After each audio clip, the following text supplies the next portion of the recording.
Sally, we're live.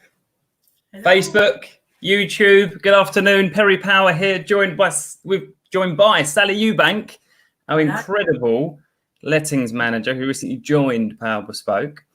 And I decided, right, the world's gone crazy at the minute, obviously. There's lots happening out there. And I wanted to get regular with our Facebook Live at 5s, just sharing loads of great advice for people, a lot of positive tips and advice for buyers, sellers, landlords, anybody in the property market. And the first one, I thought, let's throw Sally straight in the deep end because she's recently joined us. She's got loads of knowledge in that brain of hers, and let's share it for all the amazing landlords out there who need advice. So if you get any questions, by all means, throw them in the comments. We might not be able to see your name, but we'll definitely see the comment. We're using this StreamYard software. I'm at my home HQ. Sally's at her home HQ. So I think we should kick off. Now, let me give you a little background on Sally. She's been a letting agent for over 10 years.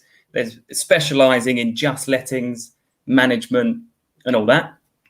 And there's probably no situation that she's ever not come across. Would you say so, Sally? Probably seen. Pretty much, I would say I've seen most things. Obviously, I can't answer every question myself, but I certainly have the resources to do so, especially with you guys. But yeah, pretty much every situation I think I've seen over the last 10 years. So I want to get Sally on, start sharing some great landlord advice. We've always done lettings as a business, and we're really passionate about doing it the right way, like we do with the sales side of the business. But Sally joined us to really help grow the brand and the letting side across the southeast and that kind of thing. So before we waffle on too much, I'm going to quickly make sure that it's coming up loud and clear on Facebook. If you can hear us all right, can you drop a comment? And please do share this if you've got friends who might be in the market. I'm going to quickly flick onto Facebook. Then I'm going to get comfy. Then we're going to have a real good chat. Right, bear with. Yes, that's coming through live, I think. One more check. And so there's kind of 5 main areas that we're going to cover today. One is person. Sally's got some really great advice when choosing the right letting agent for your property. Notice the word agent, not agency. Then we're going to go through presentation, promotion, pricing. If you've heard any of our advice and content in the past, it's all around that pricing, presentation, promotion. Gives you the choice of buyer, or in this case, tenant. So we're going to dig on that a bit deeper. Make sure we can hear this quick. Yeah, we're coming out wicked. Right, Sally, let's do it. Imagine I'm a landlord and I've got this lovely property that I'm looking to rent. What would your advice be around like the person when it comes to choosing the right person to let it and manage it for me? I think it's really important when you're a landlord and you're looking for an agent to represent you, an agency, and the people that work in that agency, to really do your research and to spend time getting to know that person and the processes and ask loads and loads and loads of questions, because ultimately that person and the people in their team and surrounding them and the agency are going to be looking after probably your biggest asset, if not one of your biggest assets. And every agency is very, very different and their processes are very different. And in my experience, ultimately what you need is an ongoing relationship built on trust. And that has certainly been the case with me over many years. As I say, many of the landlords that I deal with now, even at Power Bespoke, I've known for 10 plus years. So I know their properties inside out. I know them pretty well. Some of them have even gone on to become friends, etc. So yeah, I think it's really key to get to know the person and to find out the processes and who's carrying them out. So the type of thing that I would want to be asking is, who's going to be doing the viewings at my property, because I want to be able to have a conversation with that person to get genuine feedback about what they thought about suitability of applicants, what the applicant's feedback was on the property and that type of thing. Who's going to be doing the property management, who's going to be the person evaluating whether or not a job needs to be done right now or can wait till tomorrow. what And that's, contract. I think, I'll interrupt, sorry to jump Sure. in, but that's where I think sometimes people, where they're not educated in the process and they don't know how different letting agencies can actually operate differently from one agency to the next. There's not a one way of operating. So like you might have, we've had clients coming to us over the years where they just wanted like a real central team rather than Jenny in renewals, Jane in leaky tap department, like kind of maintenance, someone else in new lets, someone else in finance. And it's just like, who do I go to? Because the person that you meet at the initial advice stage, a lot of the time isn't the same person that you're going to carry on dealing with throughout the journey of the relationship with the agency. Yeah. So that's a massive point, and a big thing that we are very hot on is keep. Although we've got a great team around us, you've got that central core. You meet Sally. Sally's accountable for your property, and our team members until the end or forever while we're managing that property. That's really important. Just a really good comment. The knowledge that Sally brings to the company is awesome. A great asset to the team. I'm guessing that's an internal comment. That's nice. Probably my mum. Yeah. But I think it was Mel. There's obviously some commission in there somewhere. I can't see the name, who it is. Mel's been helpful. But just going back to that, Perry, I think what is key to what you just said, and I've seen all different sorts of scenarios, but the key is the synergy. So, you know, you can't necessarily as an agent be expected to wear every single hat.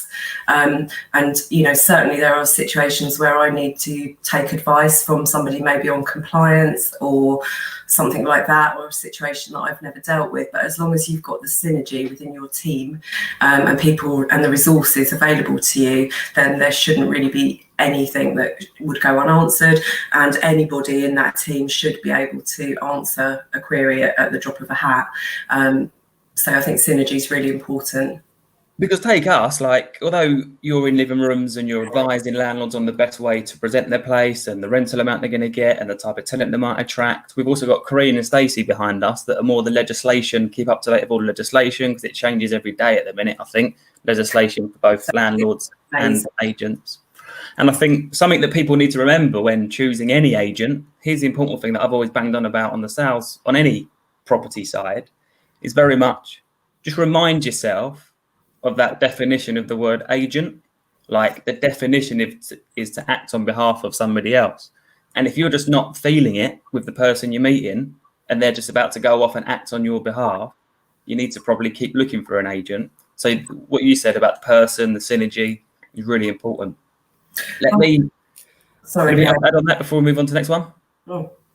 Yeah, I was just going to say, you know, I've had situations in the past where a landlord or a potential landlord has come in to see me and said they're thinking about buying X property or whatever, and they'll get my advice over a long period of time, and maybe they might not get that first property and then they'll go for another one, and sometimes that relationship is building over a year, maybe even 18 months, and all the time you're advising at this point with not necessarily any kind of definite instruction, if you like, but you know, I love giving advice to people. It's really, you know, whether or not I'm instructed or not, I'm really happy to help. But ultimately, usually that ends up in you dealing with their property for them, and you've already had the foundation, the groundwork. You know, you've got to know each other, you understand what you're both trying to achieve, and it actually ultimately then makes the let even easier. Because you have a full understanding of the landlord's expectations and needs. So I can't stress enough how important relationships are, and building them and nurturing them.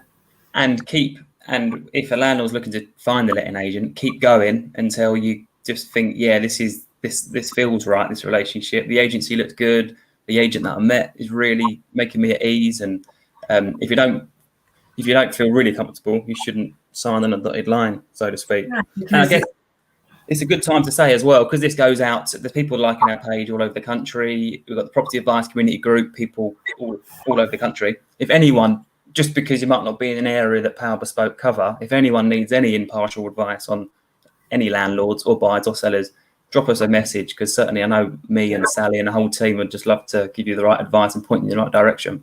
Yeah, definitely. Presentation. So we're going down, we've done the person, presentation. What's your kind of to the point advice, if you're going to a landlord and they said, how should I present my property, Sally, for best market appeal, what would your advice be? So my advice always is to present it to the best of your ability, and obviously whilst suiting your budget. Not everybody has a sort of endless budget, but there are lots of key things that can make a property appear far more appealing, that don't have to be expensive. Today I've been to a property today where I've just been round and given a landlord advice on he's got some money to spend, doesn't want to or isn't able to spend kind of an endless budget, but okay, so what are the key things that you think in your experience are going to make this property far more appealing? And they can be simple things like redoing the sealant around a bath or shower, or taking down some old-fashioned curtains and installing inexpensive blinds, just to make it a bit more modern looking, that type of thing. And so I think presentation in terms of whatever your budget is, we can help you to maximise the property potential using our advice, and certainly our contractors. We're always really pleased to pass on our contractors' contact details because they're brilliant bunch of guys who we love giving work to, and then the property presents well, and when you're carrying out viewings, tenants, applicants can see that the landlord cares, the agent cares, the property's presented beautifully, and it, as an agent doing viewings, it gives you an opportunity to be able to say, you can see how beautifully this is presented, and this is we will expect this standard to be maintained throughout the tenancy. It's just easy that way, and it's just nice having good standards. And I think as well, like, let's not forget, although there's this kind of misconception that there's loads of tenants, so it don't matter. Like, the tenant is as much interviewing the property and the landlord as other situations over the years where the tenants looked at it and been like, there's a few things in here which don't really instill me with confidence that the landlord's going to keep on top of problems if they arise. So like you say, ain't got to be like really expensive carpet, but just a nice inexpensive carpet, and resealing the bath makes a massive difference versus sealant coming away. Yeah, it just gives a good impression of the property, a good impression of the landlord, a good impression of the agency, and you ultimately attract a tenant that has their own standards, and that's what you want. I've been fortunate over the years to have lovely landlords, lovely properties, lovely tenants, but if you set the bar as high as you can afford, realistically, with our guidance, because you don't have to spend money unnecessarily, it just bodes well for the future, and it keeps the standard of the property high, and you just have far less issues throughout the tenancy. I had a client recently that I helped them buy the property as an investment, and then they said to me, yeah, I'm going to do a refurb the whole kitchen, the whole bathroom, doing the heating, the windows, the carpets. And I looked at it and I was like, you really don't need to do all that now. Yeah. Like, let's just spend a little bit. There's tenants out there that want to move now, and they're quite happy with the condition that it's in. Let's, rightly so, let's re-grout the bathroom. Let's do all the stuff that really needs to be done from a maintenance perspective, and it'll be fine. So then leading on to promotion, what's the main kind of, because we always see, don't we, properties that you just think, oh, that's really being under promoted, and that's really affecting the type of tenant or the amount of tenants that are inquiring. So, and that then has a knock-on effect to the tenants that you have the choice of accepting or not for your property. So what's your kind of advice around promotion? And then I'll have my rant in a minute at the end. I was going to say it's a really, really easy one, which fortunately you brilliantly provide to us, and that is a really excellent professional photographer and floor plans. And the photography and the photographers that we use are really quite outstanding.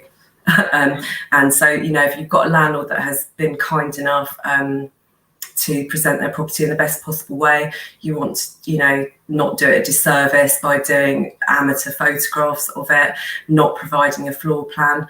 I know you need to say stuff, Perry, but just really importantly on this note, I think floor plans and professional photography is more important than ever right now, because obviously in the situation that we find ourselves in with COVID and everything, we need to be making sure that any viewings that we are moving forward with are really serious applicants, first of all, and secondly, that they know exactly what they're going to see. So you don't kind of want somebody going there and going, oh, I didn't realise that, you know, this room was off of this room, or whatever it is. So I think floor plans are really key.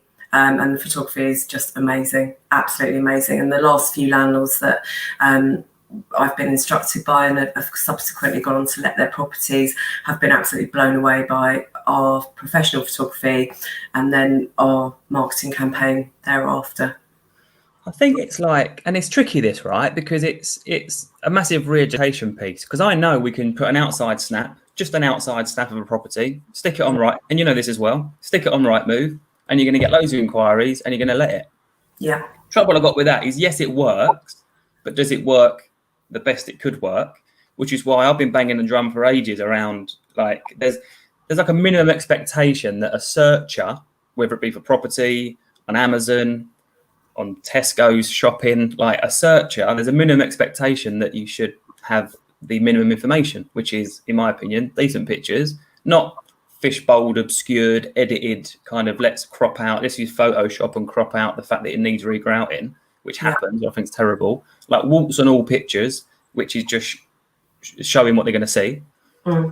Floor plan, it's like, yeah, you don't need it, but you'll get better quality inquiries and more inquiries when it's got a floor plan. And that results, like your recent figures show, like each time you put property let, if you wait a day or two for extra, you know, there's a bit of a lag there to do it properly. We can rush it with, you know, these phones are really good these days. We can take a good quality picture of the outside and get it on Rightmove in about 10 minutes. But if you wait a couple of days and slow it down and do a proper launch, like your last 3 lets, you've had a selection of 6 tenants all wanting to go for the property, and then the landlord can choose which one's right for them.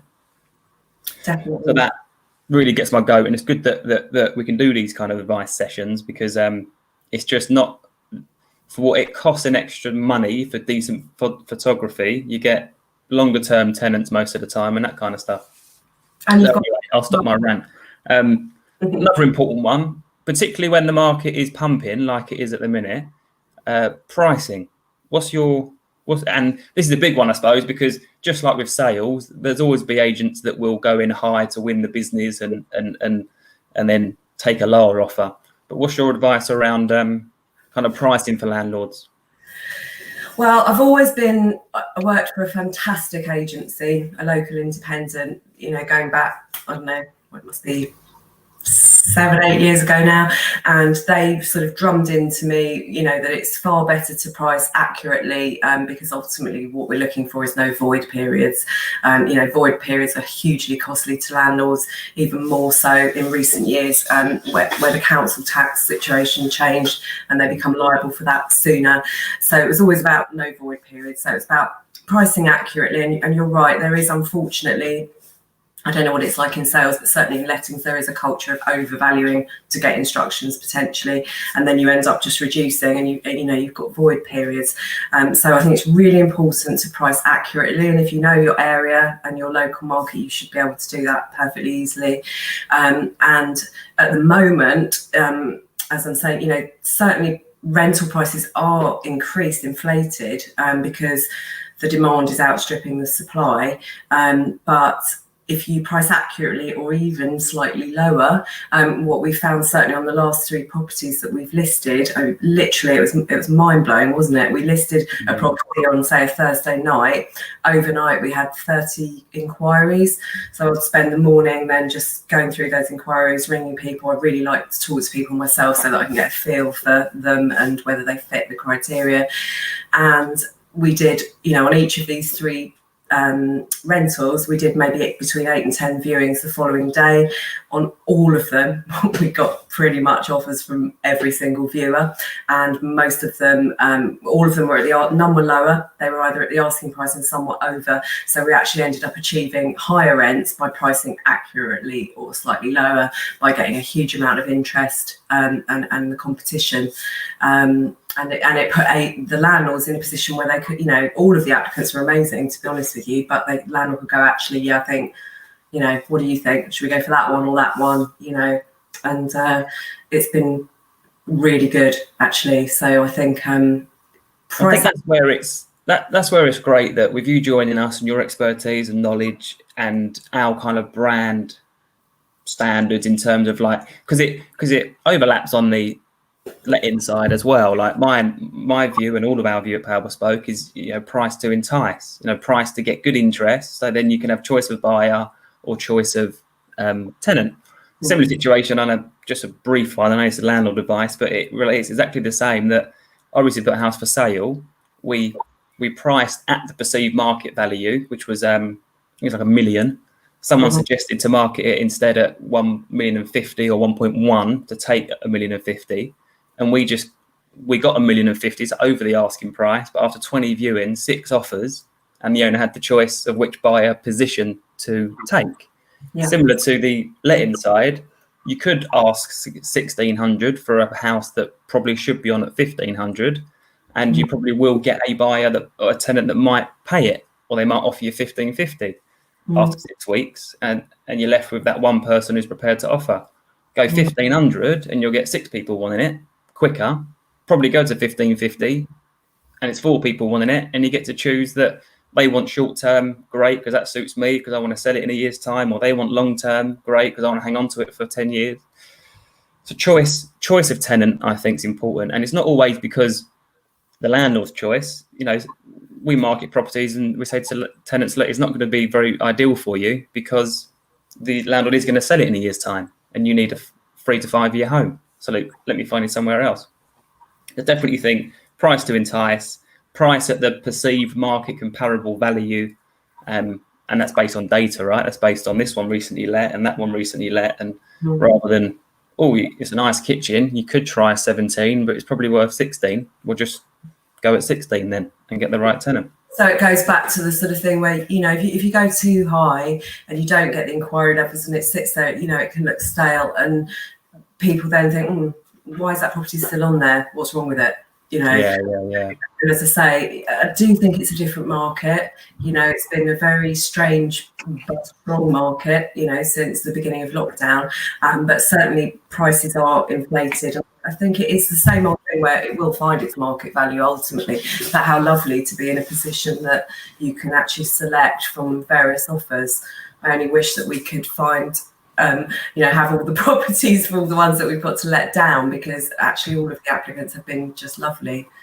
And I think with pricing, you kind of need to evaluate the pros and the cons. Like, you could try more, but it might take you another 3 weeks, and that could cost you an extra 900 quid if you've got a mortgage, council tax, and all that kind of stuff. Is it worth the risk for 900 quid? Probably not, when you could let it in a week at the right market value.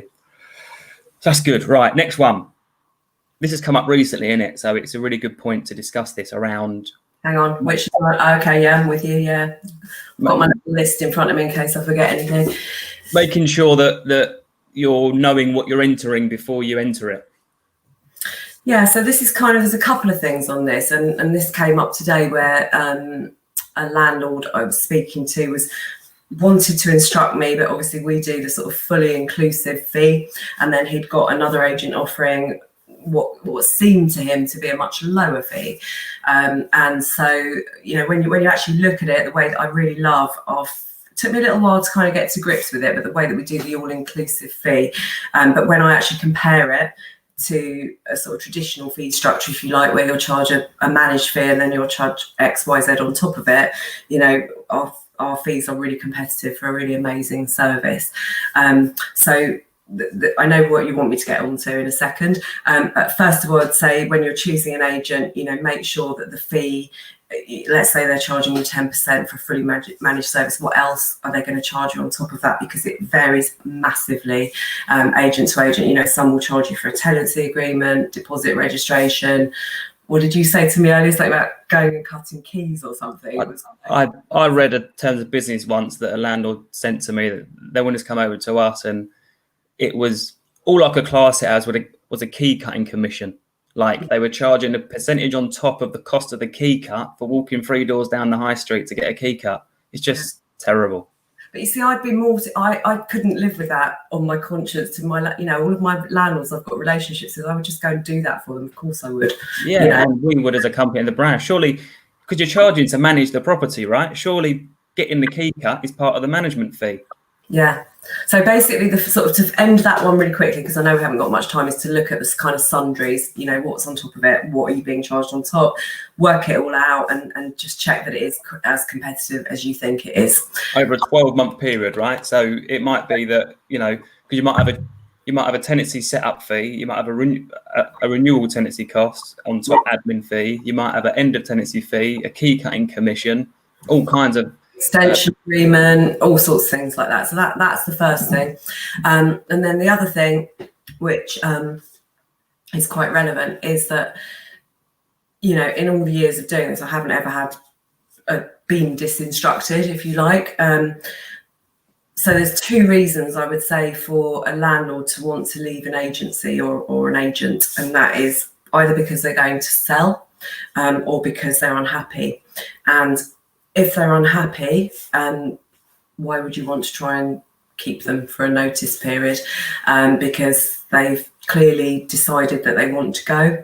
And some of the notice periods that I've seen and have spoken to people about, I mean, some of them are really onerous, 6 months. So I think I'd like to think I wouldn't ever be in that position, but who knows?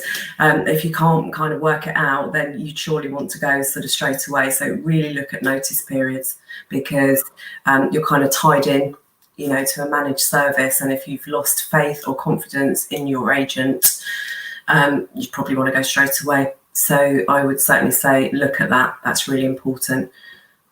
I think, and that's again around the kind of the whole brand of Power Bespoke is really focused around simplification, like, which is why on the sales side we don't tie people in, on the letting side we don't tie people in. And what we're referring to here, everyone, is like, let's say we let your property and we manage it for you, and 3 or 4 months down the line you're not very happy and you want to take that to a new managing agent. Traditionally there's like a 3, 4, 5, sometimes 6 month notice period, or sometimes it's you can only do it when that current tenancy ends. So potentially you're stuck with a letting agent that you're not happy with and you're not trusting particularly, because if the relationship's broken down, then it becomes a hard work for everybody. So what's important, how we do it, and without this being a sales pitch, is it's just, you know, absolutely we'll try and solve the problems to everyone's satisfaction, and if it can't be done, we'll help you move across to your new managing agent to make it as seamless as possible. These hidden, we have clients come to us, be like, you know, I'm really not happy, great, I'll move to you, yeah, we agree all those terms, oh sorry I can't because I've got a 4-month notice period. And then it's like, whoa. So I just think that's really unfair, and it's hidden a lot of the time. No landlord's ever come to me and said, yeah, great news, Perry, I've signed up with a letting agent and there's a 4-month notice period. It's never something that's made transparent. And the fact it isn't made transparent is probably because they try and hide it, whereas we try and make it a bit more open to say that if at any point you're unhappy and we can't resolve it, we would happily refund a pro rata refund for that month of management if we really made a mistake, and help you move across to a new company. I mean, ultimately, as long as you're delivering the service which you're supposed to, there shouldn't be a reason for that to want to happen. But it's like any relationship breakdown, isn't it? If you want to move on, you want to move on. I mean, I think there's some kind of thing, isn't there, that in a normal relationship, by the time the person says that I want to end this relationship, they've already mentally left 3 months before, or something crazy like that. So, you know, I think, yeah, that's really important. You know, there's usually a good reason for wanting to end a management relationship, and so therefore why try and kind of prolong it? You know, help that landlord to move to it they're happy with. It's not difficult, you know, and then you sort of hopefully, you know, continue with that relationship in some way.